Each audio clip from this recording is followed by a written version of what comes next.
Hi class, good evening. Can you hear me very clear? Yes, sir. Yes, yes, sir. And then, yeah, thank you. I do apologize for the background noise. Maybe you can hear someone singing. It's a neighbor. I don't know their name. Okay, so I would like to ask, how are you with the correction of errors? Are you okay with the correction of errors? Do you need me to discuss it again, or uh, no, no need?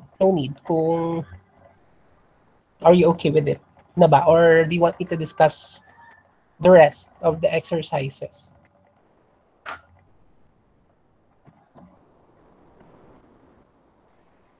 Sa akin, okay na po, sir. Okay na. Okay. So, Sa akin din, sir. okay na. Okay. All right. So, okay. Again, I do apologize. Hindi ko pa na-upload yung about sa correction of errors. But if you don't have any questions regarding correction of errors, maybe we can proceed now with the other chapters. So, actually, we are on chapter 3 na for the cash and cash equivalents. But before we discuss cash and cash equivalents, so maybe we can discuss first the revenue receipt cycle. Can you still hear me very clear? Yes, sir. All right. Okay. Yes, sir. Let's try to discuss a revenue receipt cycle. Okay. For the revenue receipt cycle, revenue receipt cycle encompasses both the sale of goods or services to customers. So yung sale of goods or services to customer, that is the revenue in the revenue receipt cycle. So sale of goods, so that is referring to the revenue cycle in the revenue receipt cycle. And also, it includes collection of cash from the customer, on which the receipt cycle title came from. So, lumalabas, dalawa yung major business activities doon sa revenue receipt cycle. Una, yung sale of goods or services. Ikalawa, yung collection of cash from the customers. So the cycle is related to each of the other three transaction cycles since it receives resources and information provided by the financing and conversion cycles. And then it provides resources and information to the expenditure disbursement cycle. Bakit daw related yung revenue receipt cycle sa iba pang transaction cycle? Kasi originally, saan ba nanggagaling yung cash? 'Di ba sa accounting 101 natin, accounting 1 natin, paano ba tayo first nakaka-generate ng cash? 'Di ba through investment.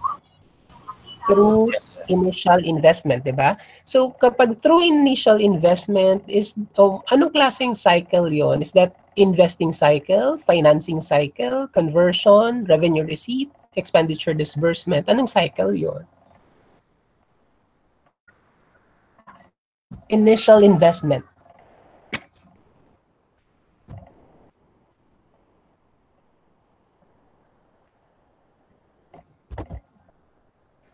Financing, sir.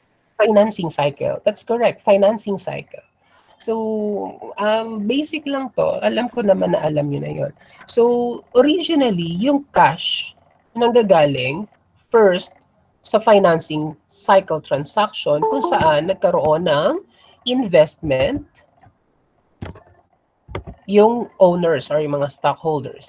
And then the financing cycle, dun sa financing cycle, yung cash, ipambibili ng goods, di ba? O kaya no mga supplies for services.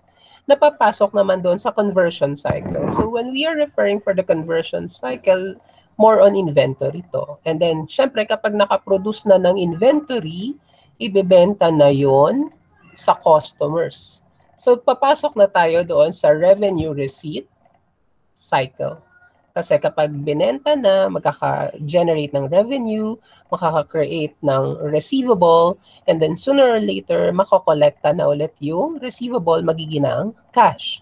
And then that cash na ma-generate doon sa revenue receipt cycle, gagamitin pambayad sa mga expenditures, which is part of expenditure disbursement cycle.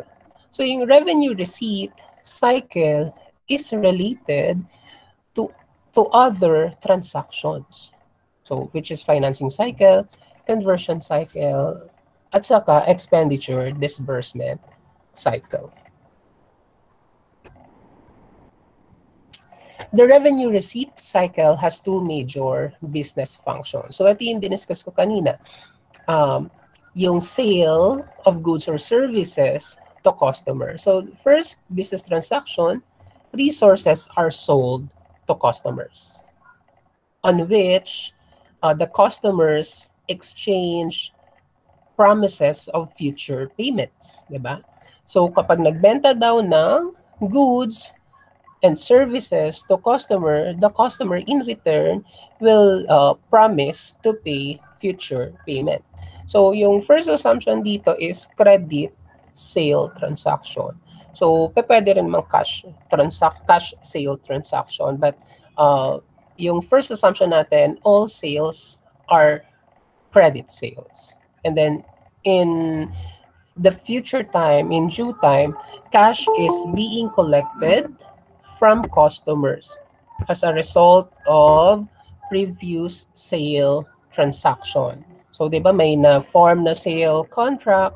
So, in may terms of agreement, and then say customer in the future, he has the promise to pay a sum of money on which dumating na yung due date, and then yung sum of money binigay na kay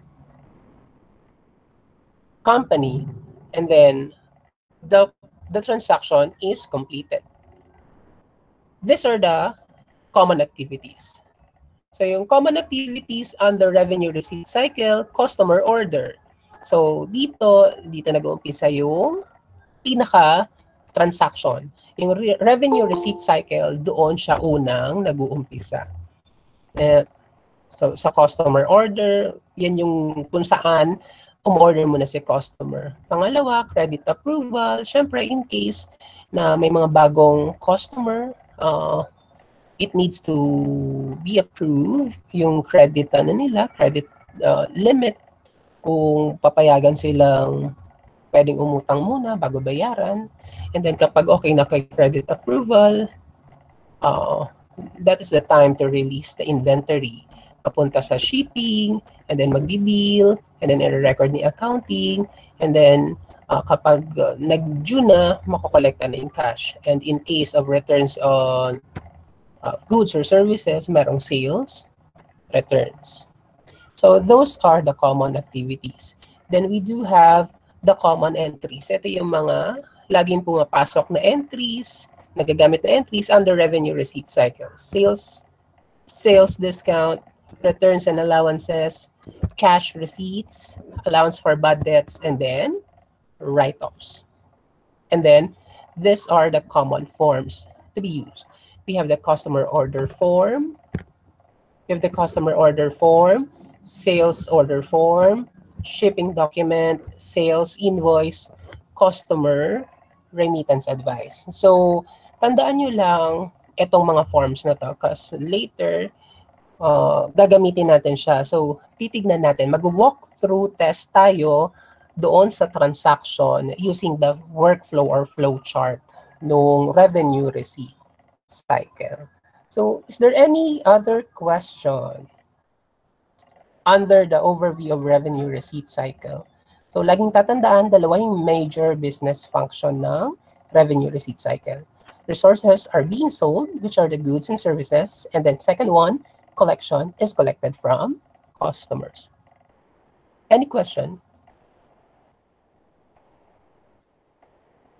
Apo yata, sir. None. Okay. So let's So go. far, sir. All right. Thank you. Let's go to the next slide. The revenue receipt cycle. So just like what I've told you earlier, it is the customer order that is the first initiator of the transaction under revenue and receipt cycle. So mayroon tayong maraming departments na involved. So first department involved here is the customer order department. So yung ibang, what do you call this? Ibang malalaking companies, they do have customer order department. Diba? Doon tumatawag. They call it sometimes sales department. Minsan yung ibang company, they do have sales department, but they do also have customer order department. So pinaghihiwalay nila. So here in the customer order department, they are the one who accepts customer orders. So accepts customer orders. Kapag naka-accept sila ng customer order, they prepare sales order. So anong gagawin nila sa sales order na to? Based on the workflow, anong gagawin nila sa sales order? Ano po sa credit. So, first one, I-check po yung credit. ifo-forward nila yon kay credit department. Kasi kung may customer, ifo-forward nila kay credit department kung pwede pa bang umorder si customer. Baka kasi may mga utang pa siya na hindi pa nababayaran. So, ganun yan. So, normally, yung sales order, marami yung copy.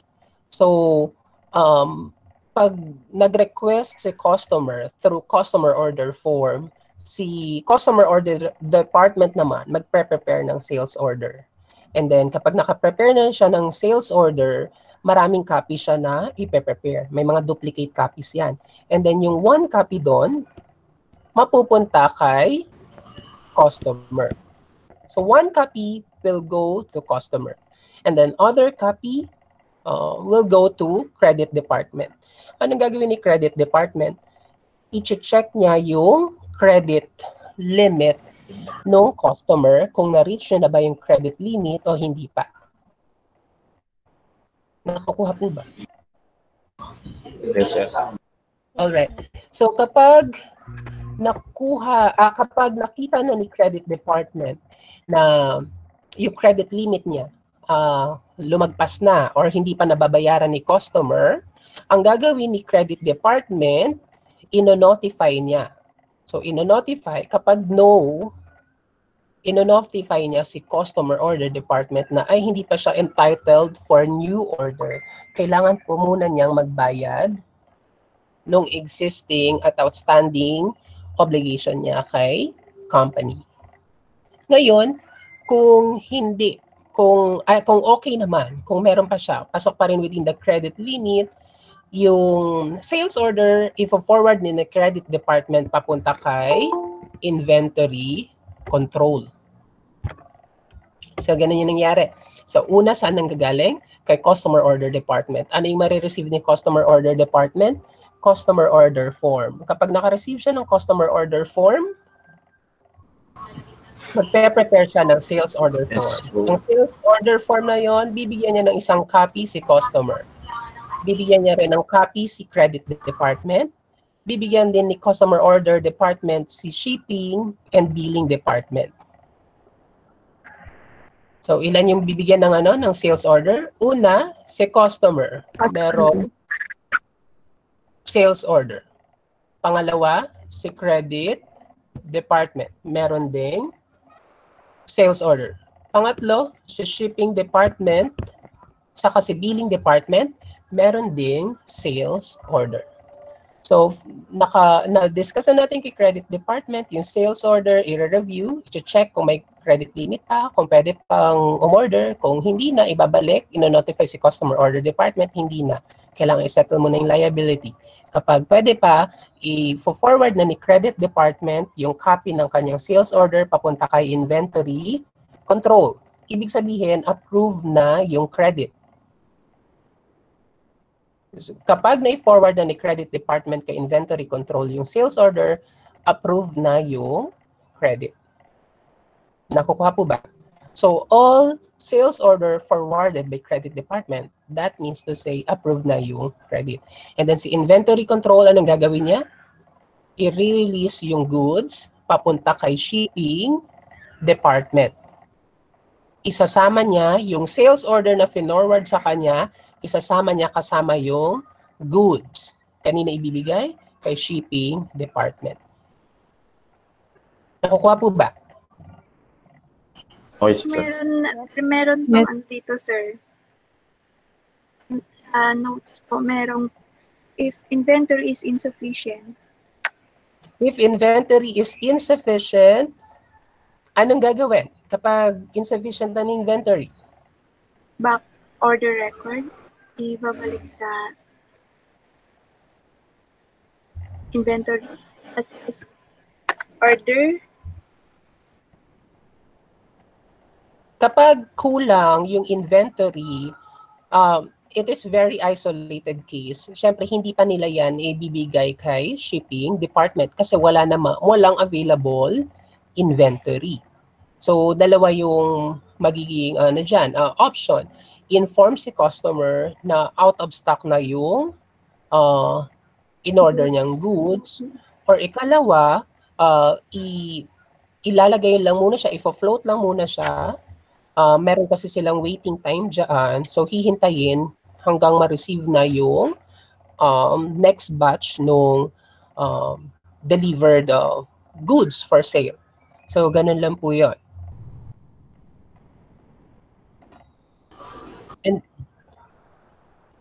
And then, yung mga sales order, may copy din si inventory control, isa-save sa kanilang file.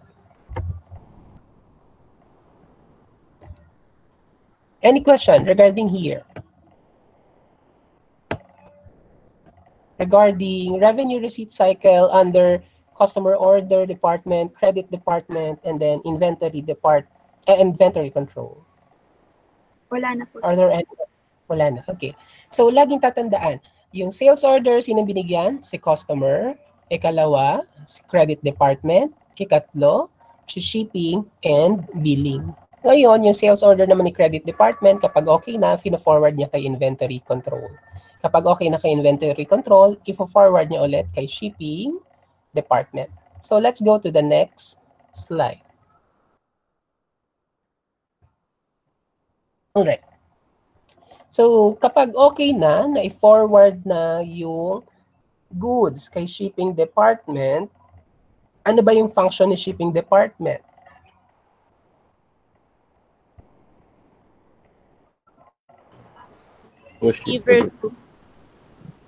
I-ship niya yung goods, diba? So, pag i-ship niya yung goods, kailangan merong proper approval muna before shipment ng goods. Yes, sir. So, yes.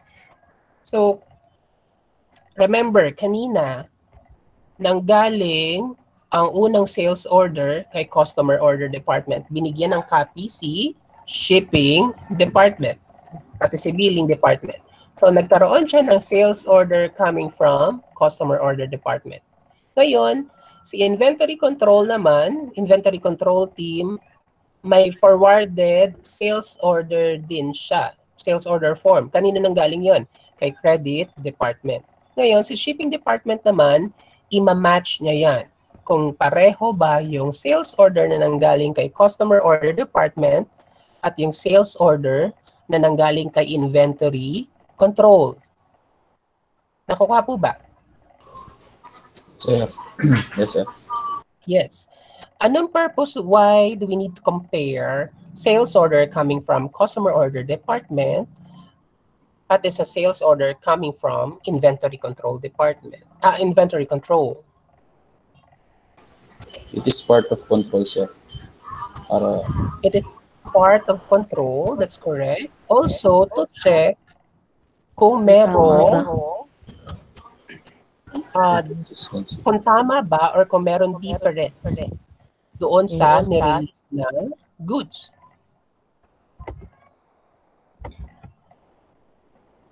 So, minsan kasi si inventory control, minsan kulang yung kanyang goods. So, meron siya doong i-strike through sa sales order form. Ilalagay niya na lang, ito na lang yung remaining na quantity. And then, kapag kinompare na ng shipping department, yung sales order, yung SO from customer order department, saka SO galing kay inventory control, makikita nyo dun, ay may difference. Bakit po may difference? So, itatanong ni shipping department kay inventory control, bakit may difference yung SO mo saka SO coming from customer order department? So, sasabihin ni inventory control, ay kulang kasi tayo ng quantity ng in-order na goods. So, doon na tayo magkakaroon ng option. Pwedeng i-notify si customer order department na kulang yung goods, kung itutuloy pa ba yung pag-ship, or ikalawa, willing maghintay si customer para sa parating na bagong goods. Yan. Now, kung pareho siya, after ma-compare, anong gagawin ni shipping department? Magpe-prepare siya ng shipping document. I-prepare din niya yung goods, and then in-notify niya si customer order department na yung goods are for shipping na. Nakuha po ba? Kasi sino ba yung contact person ni customer sa company natin? Ang contact person ng customers ay yung customer order department. Kaya dapat i-notify ni shipping department, si customer department, na isi-ship na yung goods para ma-notify din ni customer department si customer. Nakukuha po ba? Yes, sir. Yes. Alright. So, ano naman ang shipping document? What is a shipping document?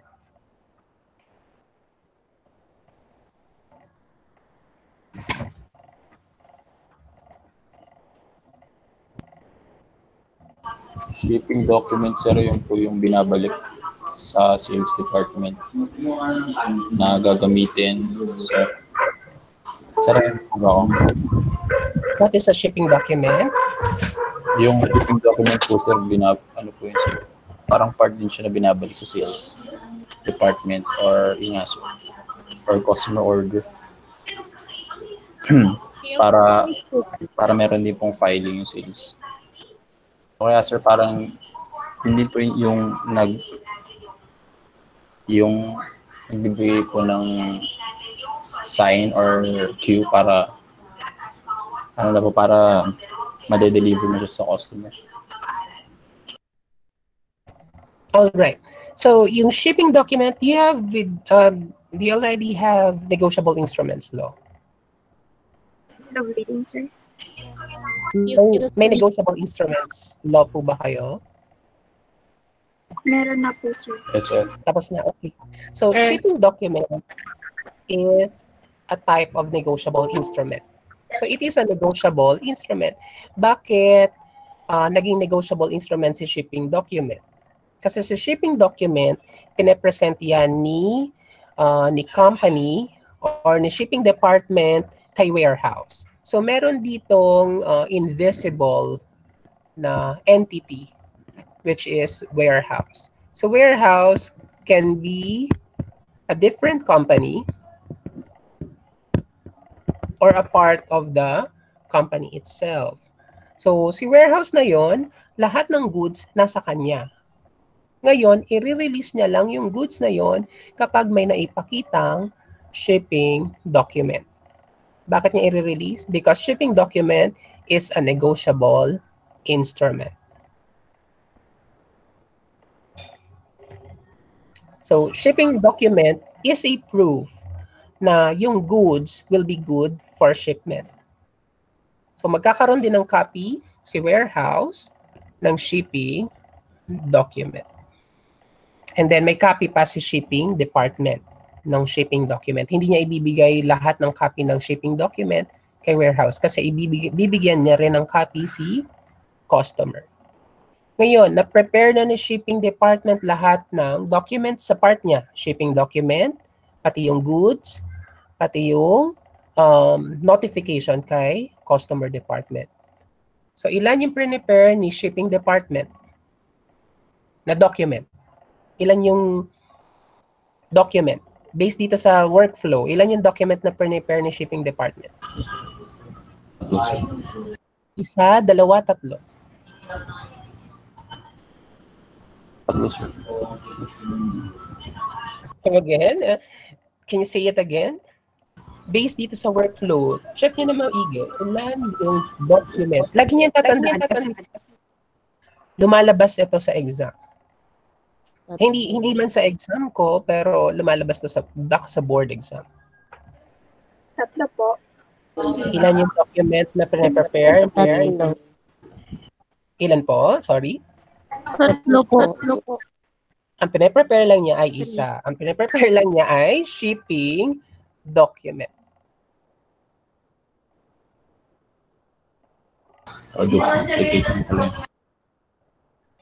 Nakukuha po ba? Shipping department, ang pinaprepare lang niya ay shipping document. So ano yung example ng shipping document? Bill of lading, sir. Bill of lading. So yun yung kanyang pinaprepare. Nakuha po ba? Because bill of lading is a negotiable instrument. So yun yung kanyang pinaprepare. And then yung sales order, hindi niya yung pinaprepare kasi kanina nang galing to? Kay customer order department. Originally, kay customer order department yan. Tapos may nanggaling din kay inventory control, pero anong purpose lang noon? For comparison. Kung pareho, kung tama yung sales order. Ngayon, kapag naka-prepare na siya, syempre may copy din ng file, mapupunta sa file ni shipping department. And then, mabibigyan din niya ng copy si customer. Anong ibibigay niyang copy kay customer? Letter A, shipping document. Letter B, sales order. Letter C, shipping document and sales order. Letter D, none of the above. Letter A. Letter A. Ano yung letter A? Shipping document. So, ang ibibigay na lang ni shipping department ay shipping document. Bakit hindi na siya magbibigay ng sales order? Meron na po kasi siyang copy, sir. Yes, kasi binigyan na siya ni customer order department ng sales order. Kaya, hindi niya nabibigyan. Hindi nabibigyan ni shipping department si customer ng sales order. Ang ibibigay na lang niya ay shipping document. Ngayon, sa shipping department, since na-ship niya na yung goods kay customer, sa shipping document niya, nakapirma na si customer. Nakapirma na si customer doon. Ifo-forward niya kay billing department yung mga documents. Naririnig pa po ba ako? Kasi, Yes. So, ifo-forward na ni shipping department lahat ng documents na prepare niya papunta kay billing department. Remember, doon sa una, sino pa yung binigyan ni customer order department ng sales order? Una si customer, ikalawa si credit department, ikatlo si shipping department, and ikaapat si billing department. So, binigyan din ng sales order ni customer order department si billing department. And then, anong purpose nun? Para i-compare kung match ba yung documents. Kung match ba yung amounts, kung match ba yung in-order na nakasulat doon sa shipping document. Pati sa sales order. Nagigets po ba? Nakukuha po ba, class? yes, sir. Yes. Ngayon, kapag na-compare na, pareho sila ng match naman yung amount, match yung number of in order. Si billing department will prepare sales invoice and sales summary. Nakukuha po ba? So bakit siya yung nagpre-prepare ng sales invoice and sales summary? So this is the time, this is the moment kung kailan magre-record tayo ng entry sa accounting, 'di ba? Anong entry natin? Debit, accounts receivable, and then credit, Sales. sales. Okay. So, nagkakaroon na tayo ng entry kapag meron ng sales invoice. Nakukuha po ba? Nagigets po ba? Yes, sir. Okay. So, ngayon, si billing department nag-prepare ng sales invoice saka sales summary. Ilan yung prepare niya na document? Ilan yung ginawa niyang document? Dalawa po. Dalawa. So, sales invoice saka sales summary. And then, i-attach din niya yung shipping document na binigay ni shipping department saka sales order. Ngayon, bibigyan niya ng copy si customer. Anong ibibigay ni billing department kay customer na document? Sales invoice po, sir. Sales invoice. So, tama po yun. Sales summary. Bibigyan po ba niya ng sales summary si customer? Hindi po, sir. Hindi na. Kasi yung sales summary, internal document lang ito nung company. So, ang bibigay lang niya kay customer ay sales invoice. So, sales invoice lang ang ibibigay niya kay customer. And then si shipping department, ang ibibigay niya ay shipping document. Okay, susulat ko. Okay. Any question regarding the transactions, transaction workflow under shipping department and billing department? Meron po bang questions? May question po ba rito?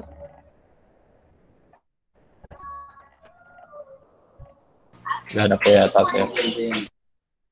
Wala na. Okay. So let's move on to the next slide. So dito sa sa discussion natin, diniscuss natin from customer order department, credit department, inventory control, shipping department, and billing department. Doon nabubuo yung transaction cycle about revenue. So that is the first part of the revenue receipt cycle. So it focused on the revenue. The next one, it focuses on the receipt cycle. So here in the receipt cycle, dalawa yung involved. The mail room and then the treasury or the cash receipts. So mail room is also known as, anong tawag sa mail room?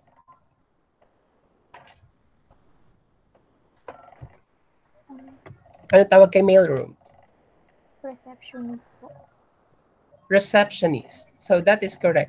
So mailroom is also known as receptionist.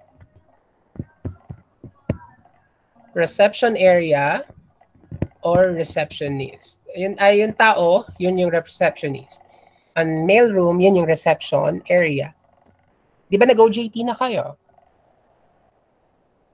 Nag-OJT na po kayo or tapos na kayo mag-OJT, di ba? Yes, So, sir. sa mga companies na napasukan ninyo during your internship, minsan may tao doon sa harapan. Siya yung receptionist. Siya yung sa reception area. Nakuha po ba? And then, ang tawag kasi noon, nung time na yon, mail room. Mail room siya kasi siya yung taga-tanggap ng mga letters, ng mails, kaya mail room yung tawag or reception area. Nakukuha po ba? And bakit siya mail room pa rin? Bakit ang tumatanggap ng cash dito based sa transaction ay mail room? Why not treasury? Do you have any idea? Bakit si mail room yung kumukuha? Hindi si treasury agad?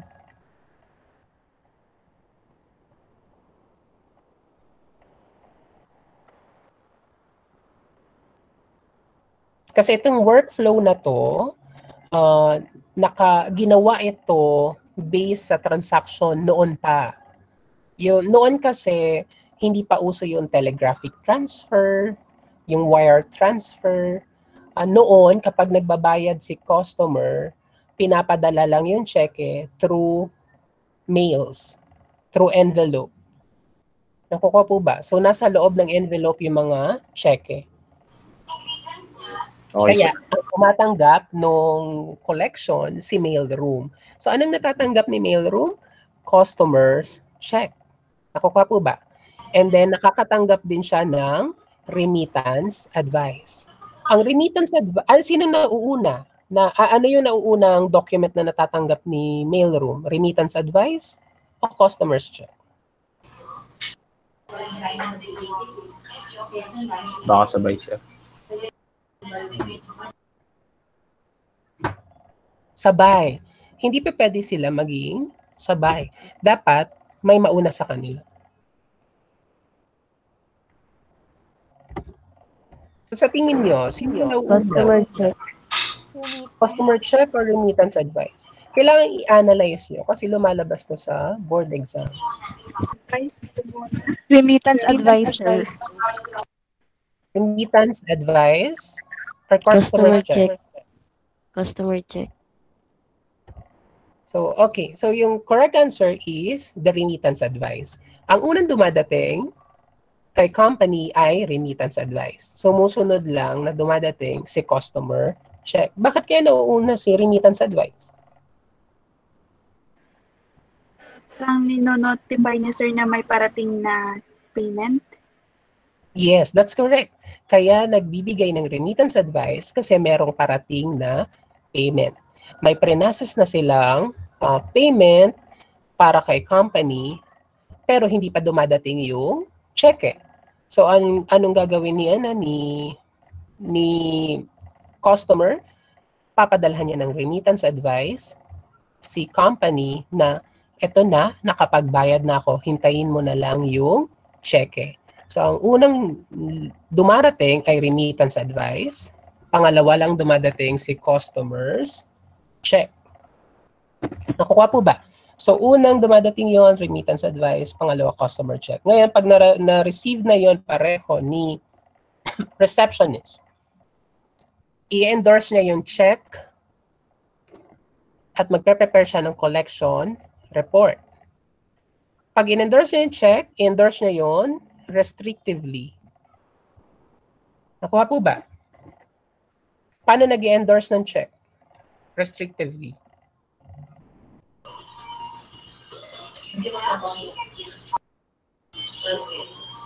Yung po yata yung magsusulat eh. Susulat sa likod. Kailangan tandaan nyo to. Paano nag-endorse ng check restrictively? Paano nagkakaroon ng restrictive endorsement? Imagine ito, mag-drawing ako ng cheque.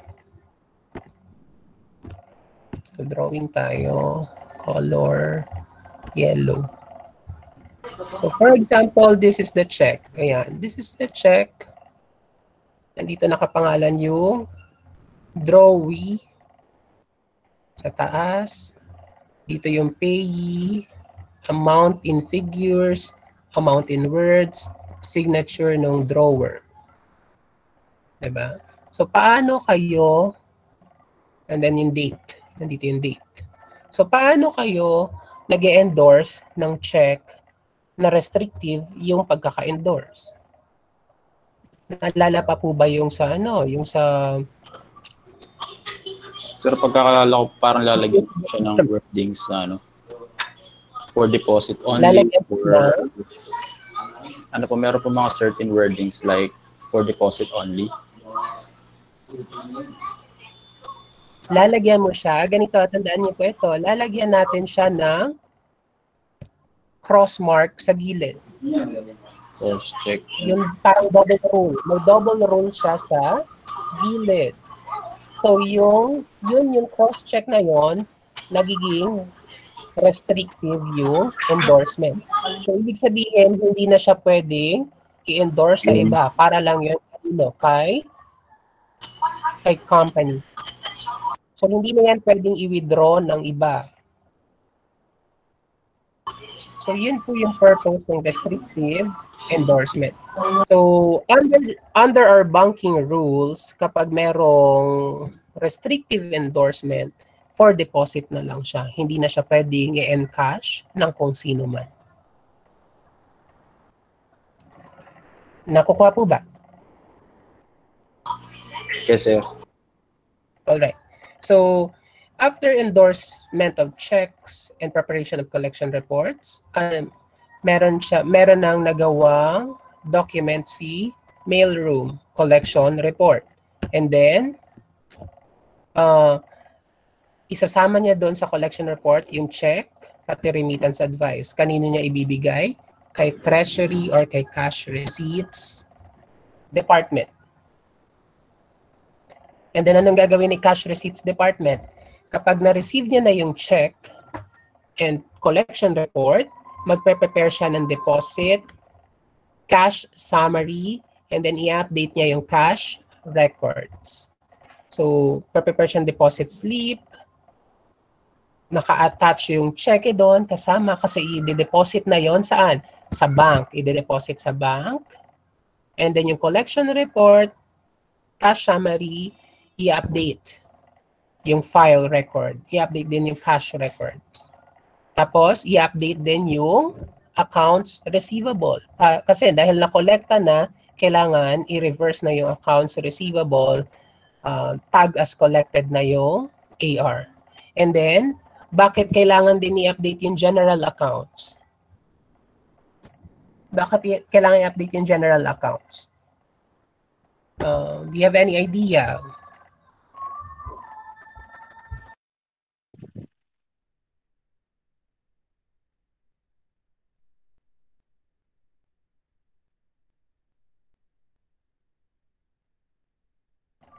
Do you have any idea, class? Para po ma-monitor, sir. Yung, ano po? Kailangan isipin nyo na maigi bakit ina-update yung general.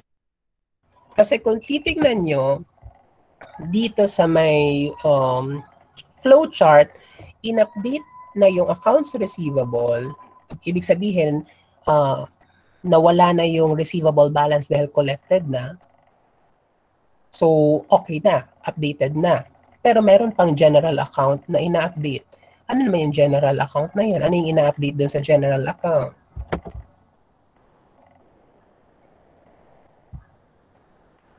Ina-update ang general account in case na merong i-avail na sales discount yung customer. Kasi yung sales discount naman kapag in-avail yun, hindi naman yun mai-record sa ibang transaction. Wala naman yun sa accounts receivable. Yung pag-record niya, nasa journal lang yun, di ba? General journal. Although naapektuhan yung accounts receivable kasi kapag na-collecta na, kabawasan din siya sa accounts receivable, yung sales discount. Pero sa pag-record, sa accounting, ang sales discount nare-record lang siya as part no general accounts. Okay, so just a recap of the revenue receipt cycle. Ilan yung department, ilan yung madadaanan ng mga documents. We have customer order department, credit department, inventory control, shipping department, billing department, mail room, and then the cash receipts. So maraming department yung nadadaanan ng revenue receipt cycle. And then saan nag-i-initiate yung transaction? Sa customer order form. And then from the customer order form, magpe-prepare ng sales order form. Sino yung mabibigyan ng sales order? Customer, shipping department, billing department, credit department. Any question regarding revenue receipt cycle?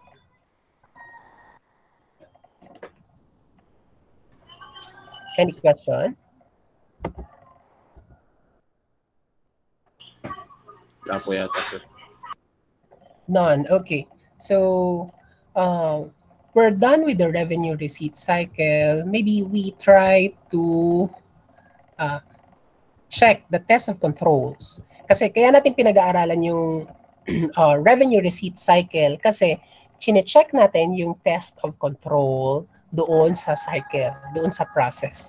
So, kailangan i-test din natin kung ano yung mga ano yung mga controls na nag-i-exist doon sa revenue receipt cycle. So, kailangan i-test natin yung mga internal control. So, let's say for example, ano yung meron sa shipping na dapat i-test natin?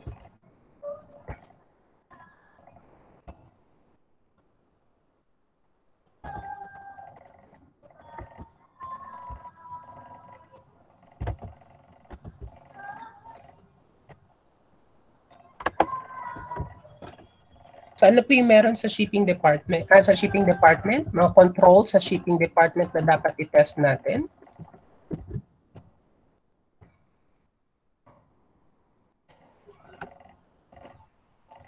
So, syempre sa bawat process, 'di ba meron tayong internal control. Napag-aralan na natin 'to sa sa auditing theory natin. Napag-aralan na rin natin 'to sa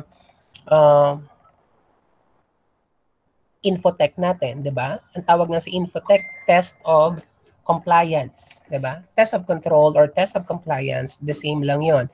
Test of internal control, pareho lang din 'yon. So ngayon, paano natin ite-test yung internal control under shipping department?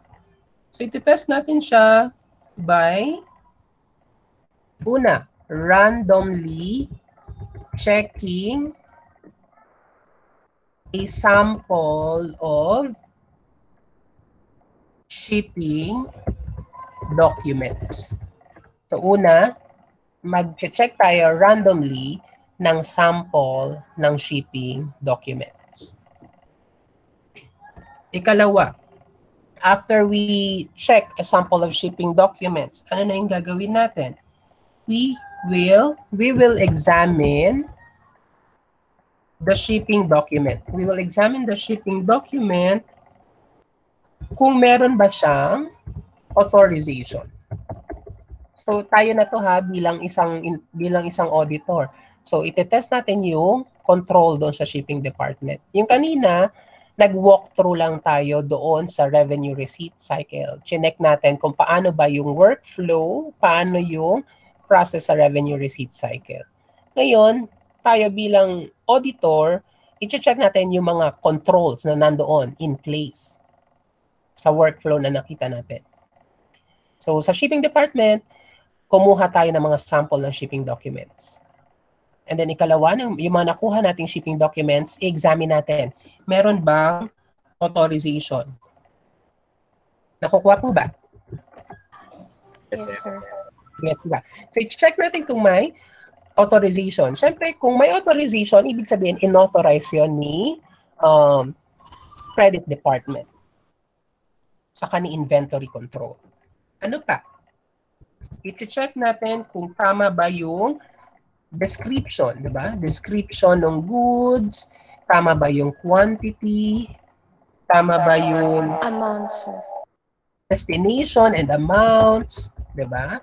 Kasi di ba, doon sa shipping document, saan ba papunta? Baka mamaya, fictitious sale transaction lang yon. And then yung shipping document, fictitious lang din yung customer doon. And then pupunta na lang siya kung saan, di ba?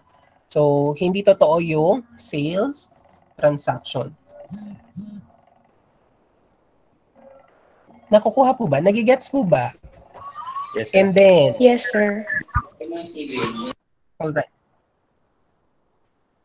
Ano pa yung gagawin natin sa shipping? Ano yung sikat na audit methodology na ginagamit natin? Yung alam natin, di ba? We have tracing and vouching, di ba? We have Yes, tracing and vouching. Ano yung applicable sa shipping department kapag itetest natin yung control, internal control? Tracing, vouching, or both? Both po. Isipin na maigi bago sumagot. Kasi pag nagkamali tayo, lalo na sa board exam, wala nang balikan.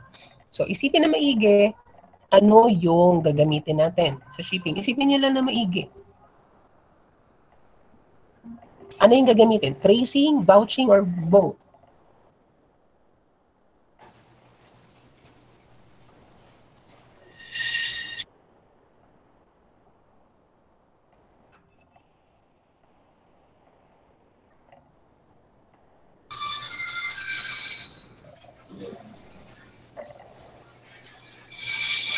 Tracing.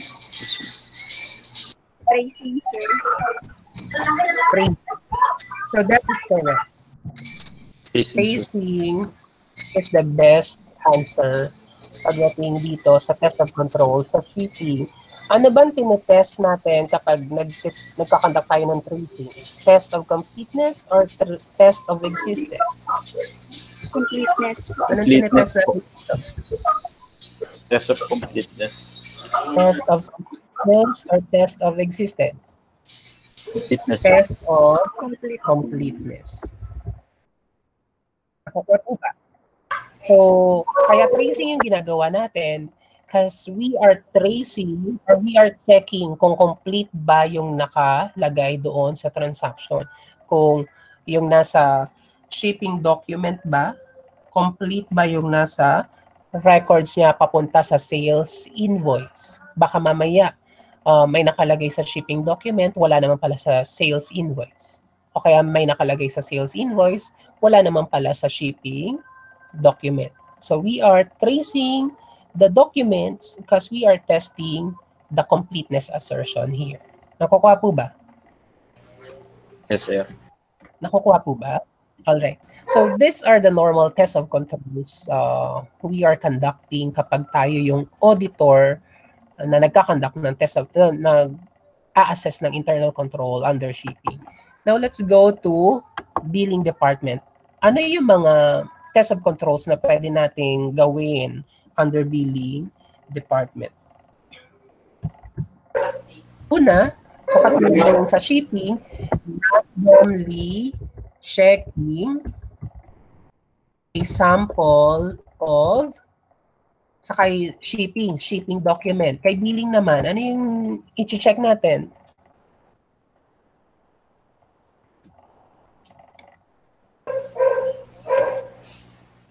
Yung Ano ba yung pinoproduce na document ni billing? Sales invoice. Nakukuha po ba? So, kailangan isipin natin ng maigi kasi dito nakakalito yung auditing theory. Kailangan alam natin ano ba yung pinoproduce ni billing department. Alam natin, sales invoice. Okay, so hindi na tayo malilito. That's sales invoice. Ano ba yung pinoproduce ni shipping department? Shipping documents or bill of lading. So hindi na kayo malilito kung ano yung nanggagaling sa kanila. Ano yung itetest ninyo bilang auditor. So after randomly checking a sample of sales invoice, ano nang gagawin ninyo?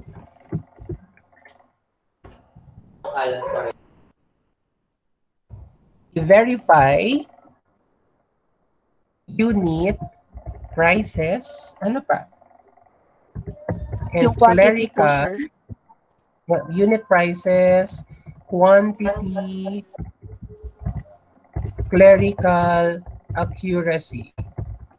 Diba? Amount. So, sinasama rin doon. So, we are verifying everything na nandoon sa sales invoice. So, after verifying, ano na naman yung gagawin natin?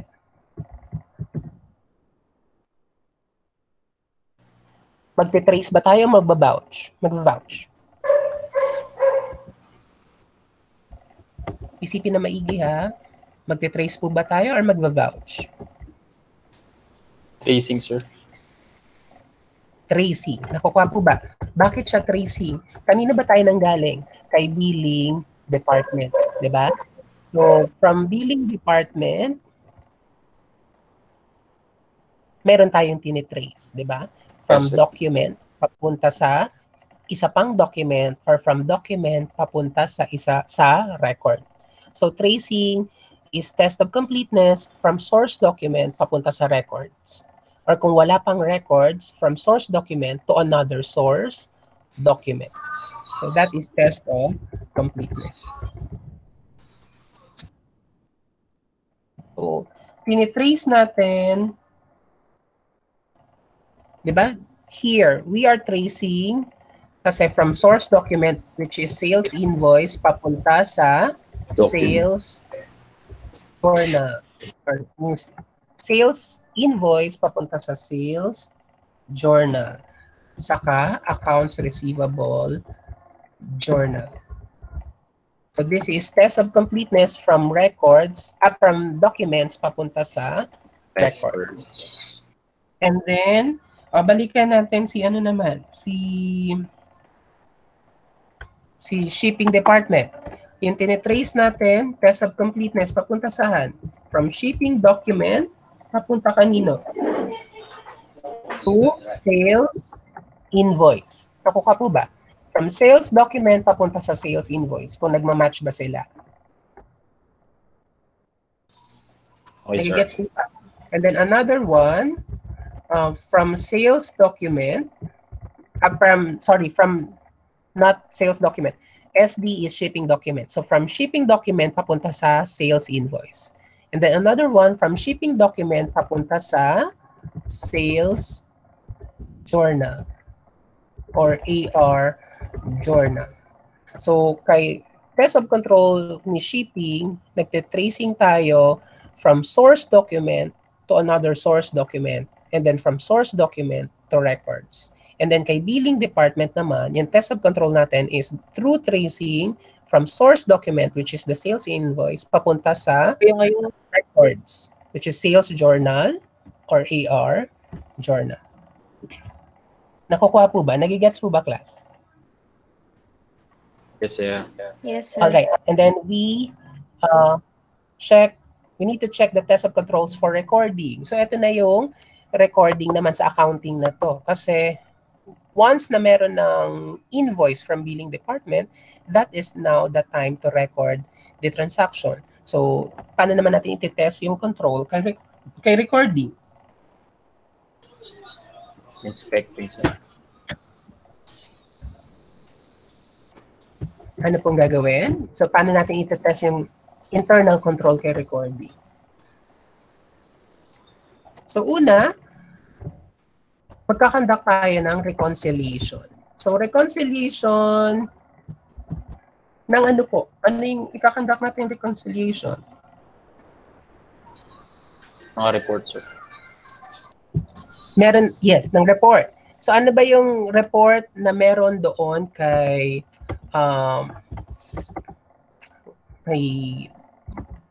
accounting? Ano na ba yung records na meron kay accounting? Balikan natin yung flow chart dito kay billing department. Ano na yung prepare ni billing department? Nakikita po ba yung screen ko? Sales invoice summary. Diba? Prepare. Anong prepare ni billing department? Prepare sales invoice and sales summary. Nakuha po ba? Yes, sir. So ano na yung mga sales, ano yung mga documents na nandito? Sales invoice, shipping document, sales order, saka sales summary. So natatandaan na natin, di ba? Nakita na ulit natin yung revenue receipt cycle. Ngayon, balik na ulit tayo dito sa test of control. Ano yung reconcile natin? Sales summary. Sales summary, dapat reconciled siya with the sales Invoice. journal. O journal. With the sales journal. Lagi niyong tatandaan, class, sales summary ng galing kanino? Kay billing department. So, hindi yan control ni accounting. Kasi yung sales summary galing kay billing department. Ano yung control ni accounting? Sales journal. Nakukuha po ba? Yes, Okay, sir. Nagigets po ba?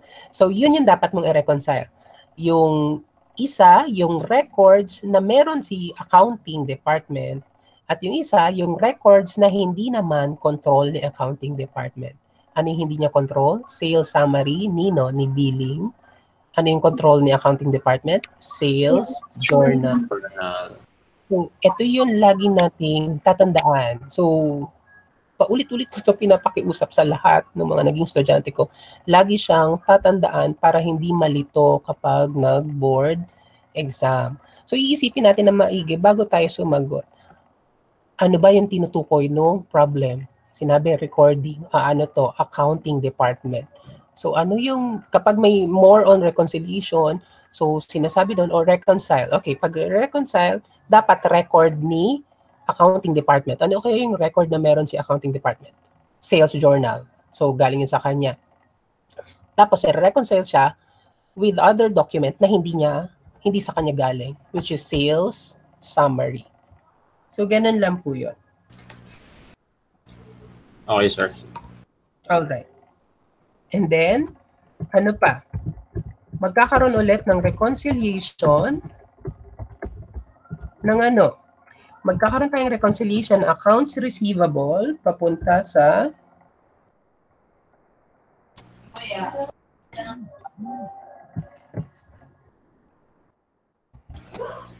general ledger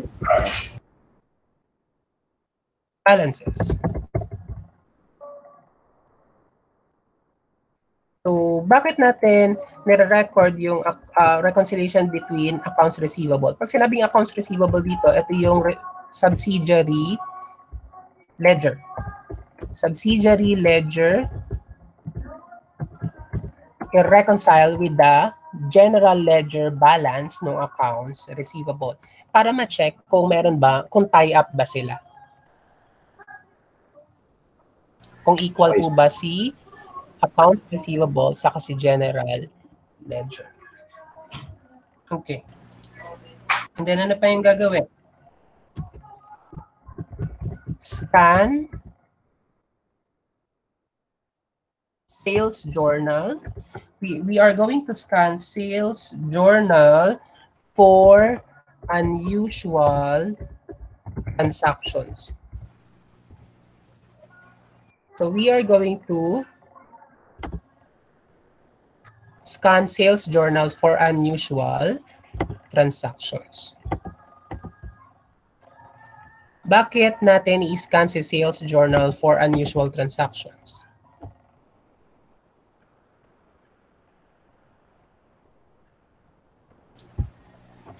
Titingnan, sir, kung merong theft or kung merong mga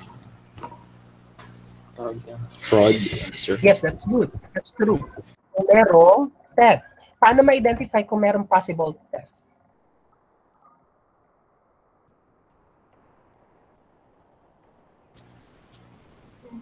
Kapag merong unusual large sales amount. Diba? Kapag merong unusual large sales amount, it could be a possible theft, or another one, baka merong sales transaction with a related party. Diba? So it could be a theft, or it could be a related party transaction.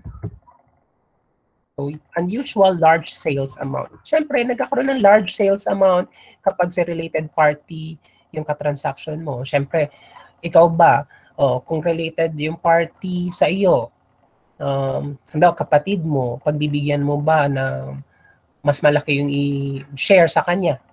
Diba? Siyempre tayo, mas okay na yung bibigyan natin yung relative natin, mas dadamihan na natin siya ng bigay kaysa naman mapunta sa iba. So, usually kapag may mga large sales transaction, meron doong related party transaction. Or kung walang related party transaction, it could be a theft coming from an employee. Okay, sir. And then, yes. And then, last one, verify clerical accuracy. So we are verifying accuracy no sales journal posted to general ledger. So yun lang naman yung merong test of control sa recording. Now, let's go to test of controls for collections and deposits. So, ano yung test of control na meron sa collections and deposits?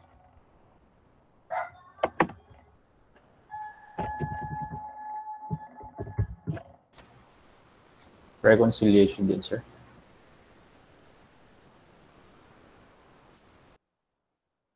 Reconciliation. So, meron tayong reconciliation. That's correct. Reconciliation ng ano po? Yung sa cheque po. Tsaka, Okay. So, ganito ha. Isipin na maigi.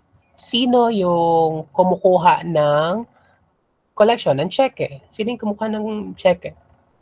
Balik ulit tayo dito sa mail room. Saan na ba yun ito? Sa mail room, di ba siya yung kumukuha nung cheque? So, anong ginagawa niya? Anong pinaprepare nung receptionist? restrictive check. Collection report. Collection report. Kung nag-prepare siya ng collection report, so lumalabas, yung reconciliation natin is from the collection report. Kanino natin siya dapat i-match? Kanino po natin i-match? Si collection report. Kasi ito yung report na meron si receptionist, di ba? So ito yung control niya. Dapat i-match natin siya sa hindi controlled receptionist. Ano yung hindi controlled? Saan mo makikita yung collection report na hindi control ni receptionist? Sales journal, sir. Collection report. Hindi natin makikita sa sales journal yung collection report. Kasi yung sales journal, merong credit transaction, merong cash transaction. Bank, sir. Bank statement, sir. Saan po? Sa bank State. Yes, sir. Yes, sa bank statement. Nakuha po ba? So, bank statement. That's correct. Saan pa natin siya pwedeng i-reconcile pa? So, tama to. Sa bank statement kasi galing kay bank yung information. Kanina pa natin pwedeng i-reconcile?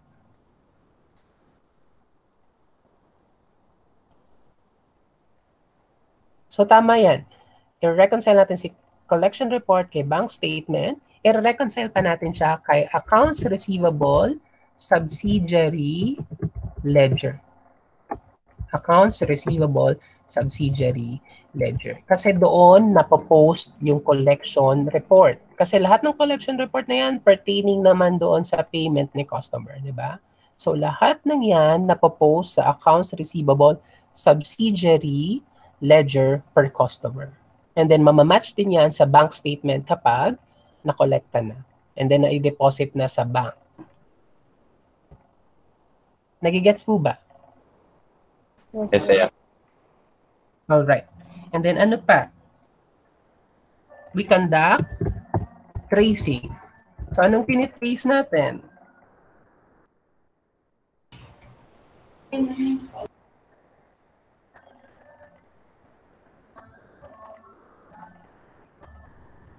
Yung report, sir. Tracing from checks papunta sa deposit slips. And then, ano pa?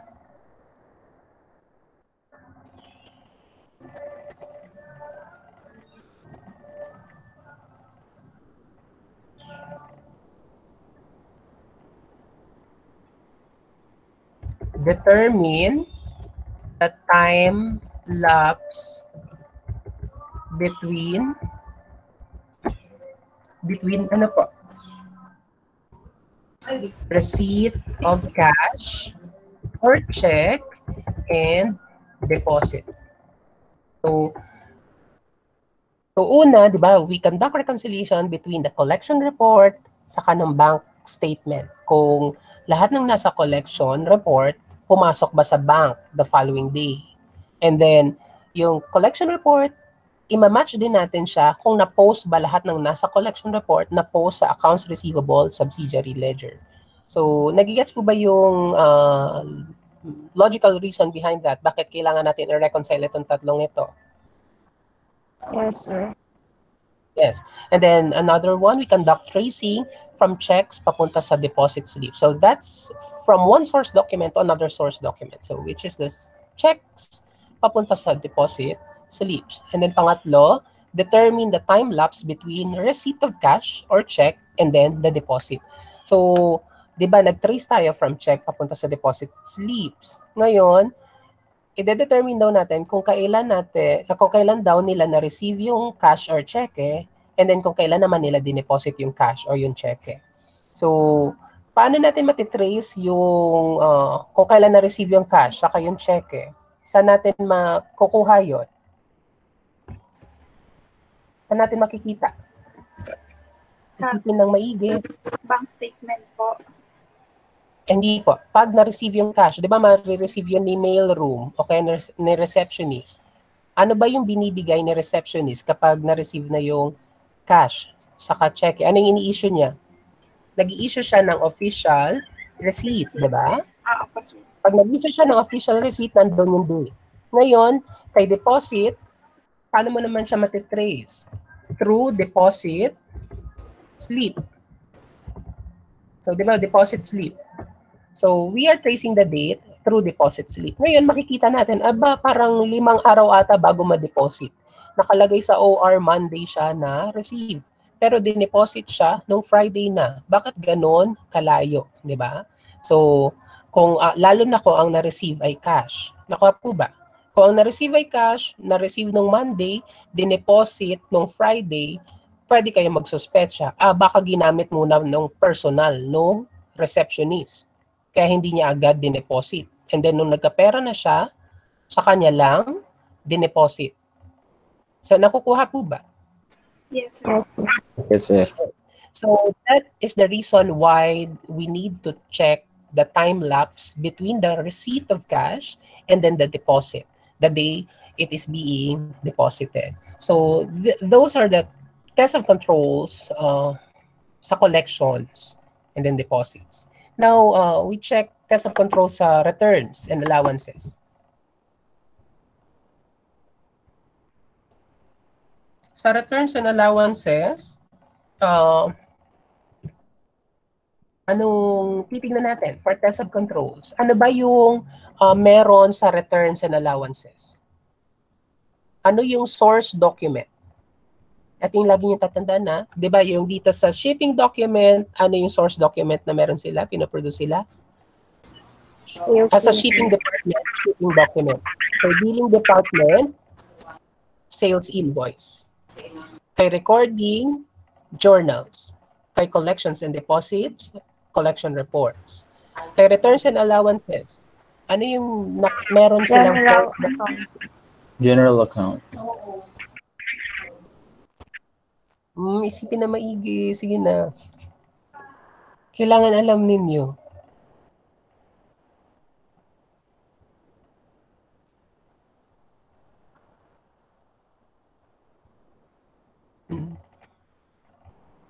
Pasensya na class, mahirap magturo dahil hindi ko kayo nakikita. Pero gusto ko kasi matutunan nyo ito dahil Kasi credit ito lang yung way. Ano po yun?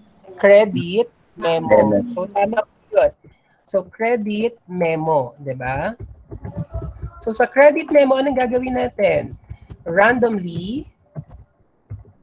inspect. check a sample of credit memo.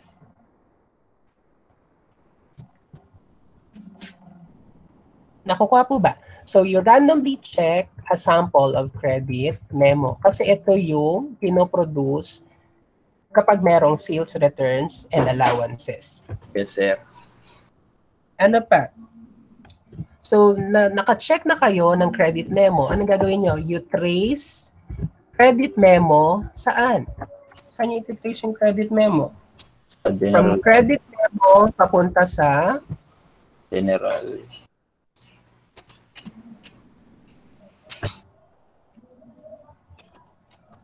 general ledger. Tama. And subsidiary ledger. So you trace credit memo papunta sa general ledger saka sa subsidiary ledger. And then kapag may credit memo, syempre, kapag may credit memo, anong entry? Debit, sales, returns, and allowances, credit, accounts receivable. Kaya chine-check natin yung general ledger for accounts receivable, saka subsidiary ledger for subsidiary ledger ng accounts receivable. Kung perpetual inventory ang ginagamit na method, so after ng sales, returns, and allowances na entry, ano pa yung another entry? Debit, inventory, and then credit, cost of sales, diba? So, syempre, kapag may credit memo, magde-debit ulit ng inventory and magki-credit ng cost of sales. So, ano pa yung titignan? Aside from general ledger sa subsidiary ledger? Trace credit memo to perpetual inventory records.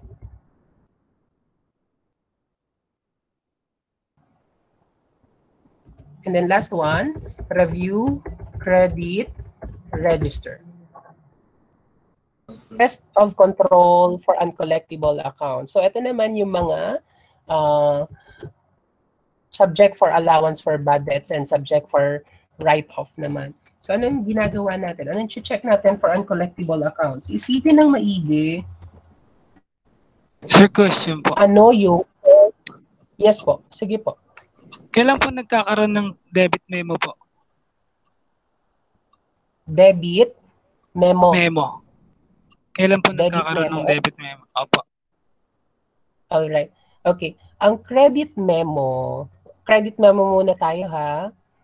Ang credit memo, kapag pinag-uusapan natin is credit memo papunta dito sa revenue receipt cycle or sa sales transaction, ano naman siya? Ibig sabihin, credit memo, kabawasan. Kabawasan ito kay customer. Pero dagdag naman ito sa inventory nyo. Pero yung debit memo naman na tinutukoy mo, wag po kayo mako-confuse ha. Yung debit memo na tinutukoy mo, it speaks about charges. So charges naman po yun. Kaya pag sinabing debit, lumalabas merong charge. I-debit memo ka kapag merong charges na hindi na i-charge sa iyo, pero meron ka pang cash balance, meron kang cash balance sa kanila. So ibabawas nila yon sa cash balance mo. So debit memo naman yon. Ang debit memo, depende yon kung sino yung nag-i-issue. Minsan may bank. Yung bank nag-i-issue ng debit memo. Ang tawag nila doon debit charges o kaya yung tawag ng iba debit note. So minsan ang debit memo or debit note, ini-issue yan ng mga intercompany transactions. Sa intercompany transactions. Let's say for example, nagpautang ikaw bilang parent company, nagpautang ka sa subsidiary mo. And then, si subsidiary, nagbayad siya sa iyo. Diba? Nagbayad siya sa iyo. Or hindi man siya nakabayad, nag-perform siya ng services. Nag-perform siya ng services sa iyo. So, in return, dapat magbabayad ka. So kapag magbabayad ka, ang gagawin lang, mag-i-issue lang si parent company ng memo. So doon, ang i-issue niya is that a credit memo or a debit memo? Debit. So, lagay ako dito ng ano ha, sample. Sample muna. Okay, ito. Parent company, yan, si parent. Merong subsidiary company. May subsidiary siya. So, si parent company nagpa-loan, nagpa-utang kay subsidiary. So, magkano yung pinaloan ni parent company kay subsidiary? 100 million. Sabihin natin, 100 million. Later on, si parent company nangailangan siya ng services on which si subsidiary pala nagbibigay ng ganong service. So, nagbigay si subsidiary ng service kay parent company at chinarge na ng 20 million si parent company. Anong i-issue ni parent company? Debit memo Debit o credit memo? Debit memo po. Yes, sir. Debit memo. Debit memo, credit memo. Debit po. Debit, sir.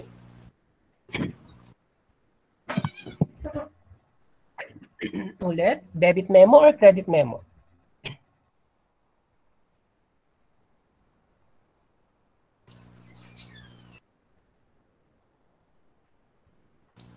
Debit memo, sir. Sino mag-issue ng anong issue ni parent company? Debit memo, credit memo?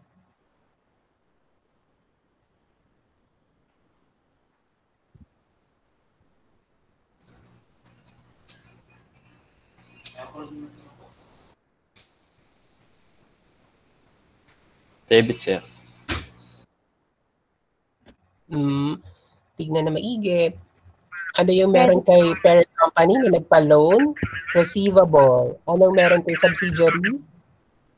Liability. Diba? Receivable kay parent, liability kay subsidiary. Kasi nagpautang si parent ng 100 million.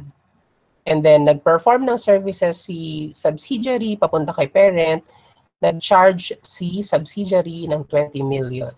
Ngayon, si parent company, babayaran niya by offsetting it sa loan. So, magkano na lang dapat yung loan? So, mawawala na yung 20 million, di ba? Mawawala na yung 20 million. So, sorry. Let me just check. Okay. So, mawawala na yung 20 million. Sorry again. Okay, so mawawala na yung 20 million na to. Alright. Kasi paid na siya.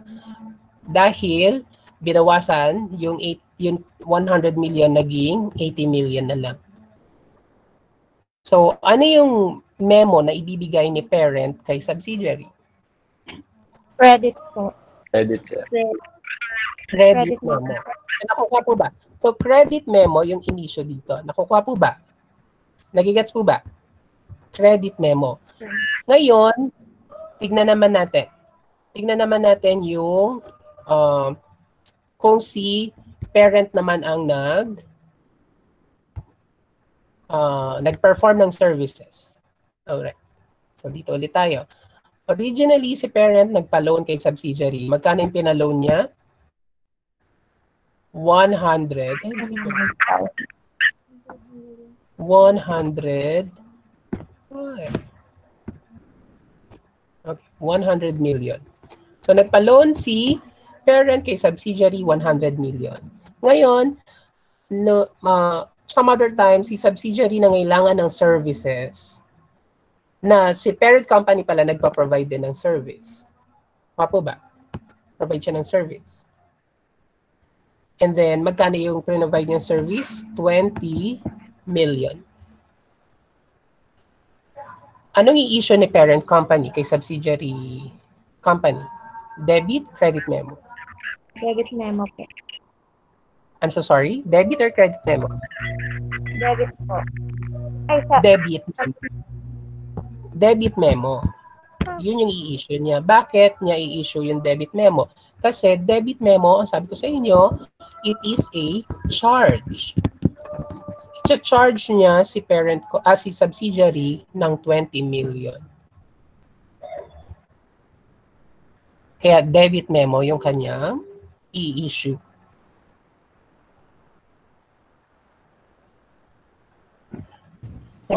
Nalilito po ba?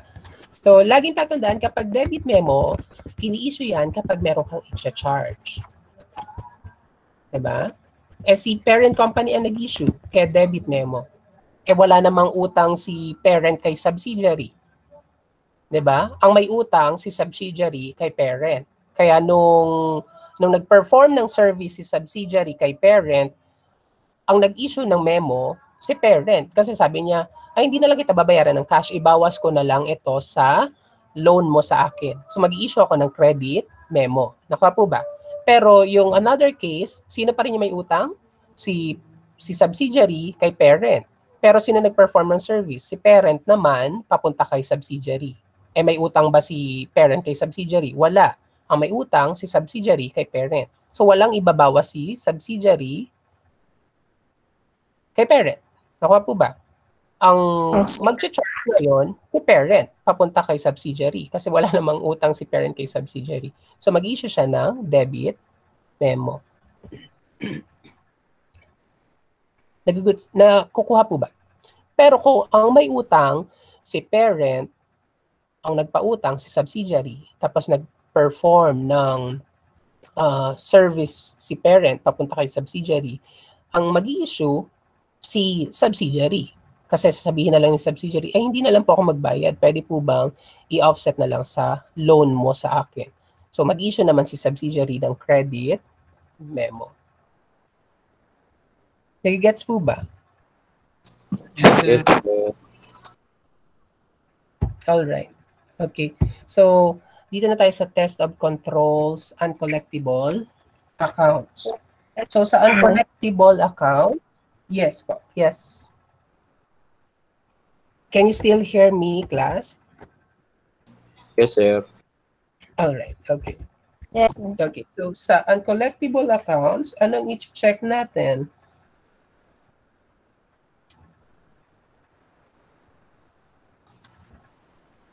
Saan ba nag-originate ang uncollectible accounts? Paano nagkakaroon ng write-off ng uncollectible account? Ano yung source document?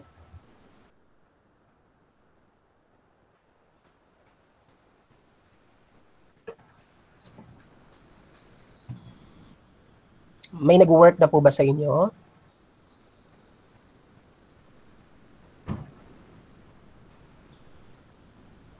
Nung OJT po ba, meron po ba kayo na-encountered na gano'n, na nag-write off? Sige, ito na lang. Pag nag-write off ng uncollectible accounts, hindi yan basta-basta nira-write off. Kailangan may source documents. So yung source document will be a write-off form. So yung write-off form, yan yung i-check ni auditor. So randomly check a sample of write-off forms. And then, from the write-off forms, anong gagawin na ni auditor? Authorization. Titingnan yung authorization siya. I-check yung write-off kung merong proper Authorization. If with proper authorization. Ano pa?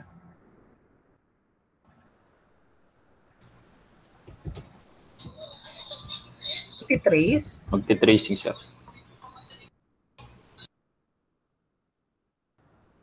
Yes. Trace entry to general ledger.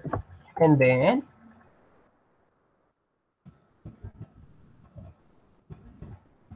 review write-off for unusual transactions. So, i-review natin yung write-off for unusual transactions. Remember, dito sa sales, di ba? We have to review or scan for unusual transactions.